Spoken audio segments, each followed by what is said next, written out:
परमात्मा पर विश्वास रखो, जो वो करते हैं वो सही करते हैं। एक समय एक राजा का एक महामंत्री था, वो भगवान पर बहुत विश्वास रखता था। राजा भी धार्मिक था, लेकिन उस महामंत्री का विश्वास परमात्मा पर अलग ही था। दूसरे जो मंत्रीगण थे वो उस महामंत्री से बहुत ईर्ष्या रखते थे। उनका उद्देश्य था कि किसी प्रकार ये राजा के हृदय से गिर जावे और मेरा नंबर आ जावे महामंत्री पद पर। तो एक व्यक्ति ऐसे उसकी निंदा चुगली करते रहते थे, कोई ना कोई दाव लगाए रहता था। एक दिन राजा अपनी तलवार की धार चेक कर रहा था, वो कितनी तेज है, ऐसे स्वाभाविक निकालकर अन्य हाथ से ऐसे देखते हैं जैसे ये नाई उस तरह देखा कर। उधर से वो बातें भी कर रहा था और साथ में उनके मंत्री महामंत्री खड़े थे। उसका ध्यान रहा नहीं, राजा की उंगली कट गई, अलग होगी, दूर जा गिरी। और वो राजा ने कहा, ले भाई बड़ा बुरा हुआ है, तो मेरी तो उंगली कट गई। तो महामंत्री ने कहा कि राजन बहुत अच्छा हुआ, परमात्मा जो करता है वो अच्छा ही करता है, अच्छा ही हुआ।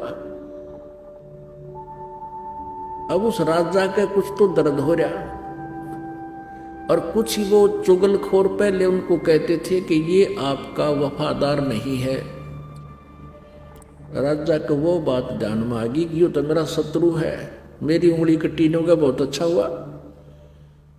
राजा ने कहा दूसरों को कि इसको कैद में ठोक दो, और जो चापलूस था वो महामंत्री बना दिया, जो उस भगत की निंदा किया करता था। कुछ दिनों के बाद राजा की उंगली ठीक होगी, ठीक का मतलब कट तो गई वो, लेकिन वो जख्म भर गया, जो शेष टूंड सा बचा था इतना, बाकी सारी कट चुकी थी। राजाओं की फिर एक व्यवस्था होती है, वो शिकार खेलने जाते हैं, जंगल में शिकार खेलने जाते हैं, इन मृगों को मारते हैं।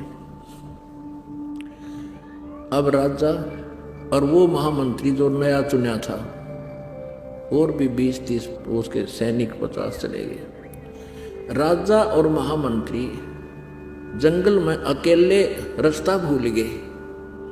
उधर से जंगली लोगों का कोई पर्व था, देवी को बलि देनी थी। उनके पुरोहित ने कह रखा था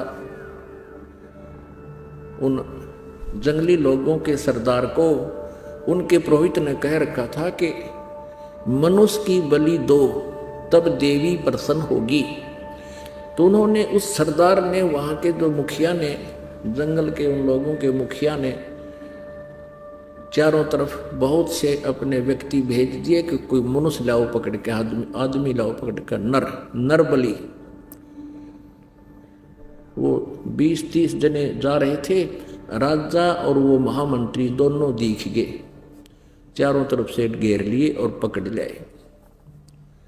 पकड़ के लाके खड़े कर दिए।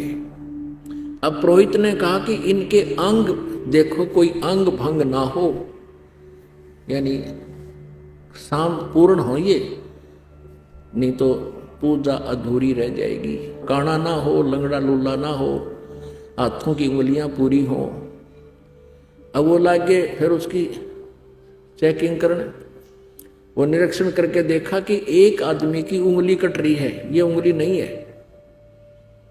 पुरोहित ने कहा कि इसकी बलि नहीं स्वीकार होगी। वो राजा तो छोड़ दिया, वो दूसरा पूरा था, वो चापलूस ने बोला जी ये ओके है कि इसको कर दो काम, वो काट दिया।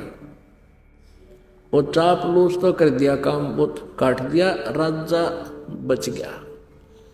अब राजा ने तो वहीं से स्पीड ठोक दी और पहुंचा घर पे। आते ही सबसे पहले उस महामंत्री को जो कैद कर रखा था उसको खोला और सीने से लगा कि भाई मुझे क्षमा करना, मेरे से बहुत भूल बन गई, आपको मैंने जेल में डाल दिया।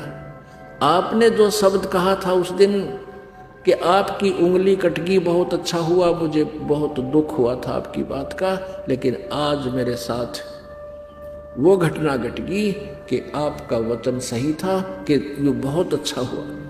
अब राजा समझ गया, राजा को पता लग गया कि मेरी उंगली कटने से मेरी मौत बच गई, मेरा जीवन बच गया, नहीं तो मेरी जान जानी थी।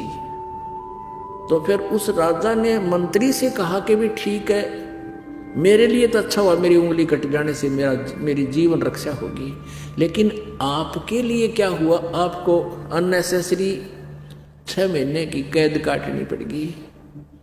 अब वो महामंत्री, भूतपूर्व महामंत्री कहता है कि मेरी भी जान बच गई ना, आज तेरे साथ मैं होता और मेरी जान जाती, इस 6 महीने की कैद में मेरा भी जीवन रक्षा होगी, ये भी बहुत अच्छा हुआ।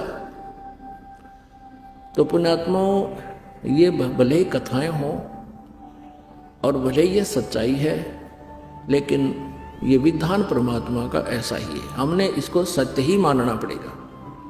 तो किसी के साथ कोई ऐसी घटना घट भी जाती है तो इन परमात्मा के जो दिए हुए फार्मूले हैं, इनको तुरंत अप्लाई कर लिया करो अपने माइंड में, 90% टेंशन खत्म हो जाएगी और फिर रिजल्ट देखना परमात्मा का।